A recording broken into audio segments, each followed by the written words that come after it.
네, 경기 수원시 팔달구와 권성구 일대 다세대 주택이나 오피스텔 세입자들이 전세 계약 기간이 끝났는데도 보증금을 돌려받지 못하고 있다는 제보가 YTN에 들어왔습니다.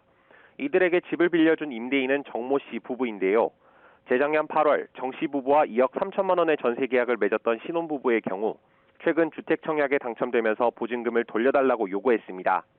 하지만 돈이 없으니 기다려달라는 대답만 듣다가 계약 기간이 만료된 뒤론 연락조차 되지 않았다고 합니다. 이렇게 건물이 많으신 분이니 근저당 설정되어 있어도 금방 해결할 수 있다. 그러면서 이제 계약을 유도하신 거죠. 청약에 당첨됐어도 갈 수가 없는 상황이고. 이들 부부와 비슷한 상황에 놓인 세입자들은 단체 대화방을 열었는데 지난달 말쯤 이곳에 정 씨 부부 측의 입장문이 올라오기도 했습니다. 지난해 말부터 계속해 금리가 오른 데다 전세가도 떨어져 버티기 어려운 상황이 됐다며 다시 임대를 내주기도 쉽지 않아 방법이 없다고 호소하는 내용이 입장문에 담겼습니다. 다만 세입자들이 들어가 있는 집을 먼저 살 수 있게 하거나 전세보증금 반환 보증보험에 가입할 수 있게 돕는 등 상황을 해결해보겠다고 덧붙였는데요.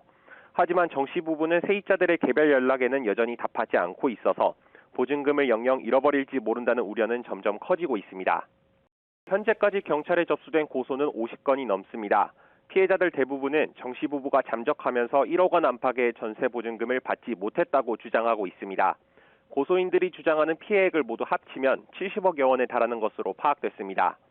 사건 수사를 맡은 경기 남부경찰청 반부패경제범죄수사대는 정 씨 부부와 부부 소유의 법인 등을 포함해 모두 5명을 사기 혐의로 입건해 수사에 착수했습니다. 또 해외로 달아날 가능성에 대비해 이들 부부를 출국 금지했습니다. 경찰은 우선 고소인 진술을 토대로 정확한 피해 규모와 상황을 파악하고 있는데요. 앞으로 강제 수사에 나설 가능성도 배제할 수 없겠습니다.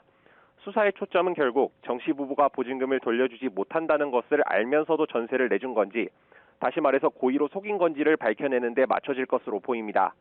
경찰은 이와 함께 공인중개사가 가담한 사실이 있는지 등도 확인할 방침입니다. 정 씨 부부는 지난 2014년부터 지난해 사이 경기 수원과 화성, 용인에서 부동산 임대업 관련 법인 10여 곳을 설립해 운영해온 것으로 드러났습니다. 법인 상당수가 부동산 시장이 과열된 지난 2020년에서 재작년 사이에 세워졌는데요. 일부는 최근 들어 재정 상태가 열악해진 것으로 알려졌습니다. 이른바 무자본 갭 투자에 뛰어들었다가 부동산 시장이 얼어붙어 자금 사정이 어려워졌다면서 보증금을 돌려주지 않았던 이전의 전세 사기 사례와 비슷한 상황으로 풀이됩니다. 또 이들 법인이나 정 씨 가족 명의의 건물이 수원과 화성 일대에만 40여 채에 이르러 피해 신고는 앞으로 더 이어질 수 있겠습니다. 실제로 경기도 전세 피해지원센터에는 지금까지 이들 부부와 관련해서 피해 신고가 240여 건 접수됐습니다. 고소된 건수의 5배에 가깝습니다. 이런 가운데 피해자들 모임은 돌려받지 못한 보증금이 453억 원에 달한다는 자체 집계 결과도 내놨는데요. 전세 계약이 아직 끝나지 않았거나 피해 사실 자체를 모르고 있는 세입자까지 포함하면 그 규모가 더욱 커질 가능성도 배제하기 어렵습니다. 지금까지 사회부에서 YTN 김태원입니다.